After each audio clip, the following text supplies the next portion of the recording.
पीछे बाराती आगे बैंड बाजा आए दुल्हे राजा गोरी खोल दरवाजा।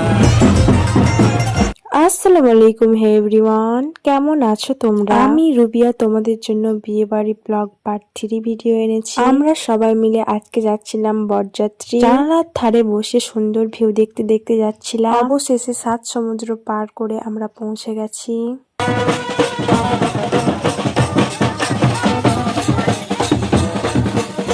বিয়ে বাড়ির গেটের সামনে বাজি ফাটছিল আর বাজনা বাজছিল। বিয়ের গাড়ির পেছনে আমরা হাঁটতে হাঁটতে আসছিলাম। এই মোমেন্টটা আমরা অনেক বেশি এনজয় করেছি। বিয়ে বাড়ির মোস্ট এনজয় পার্ট হয়তো এই জায়গাটা। এই তো গাইজ, আমরা আস্তে আস্তে ওয়েলকাম ড্রিঙ্কস দিয়ে দিয়েছে। আমি এখানে খাচ্ছিলাম আর ভিডিও করছিলাম। আমরা খাচ্ছিলাম আর মজা করছিলাম। এদিকে আমাদের খাবারের দোকান হয়ে গেছে গাইজ। আজকের ভিডিও এই পর্যন্ত। পরবর্তী ভিডিও আরো ইন্টারেস্টিং হতে চলেছে, ফলো করে পাশে থাকো।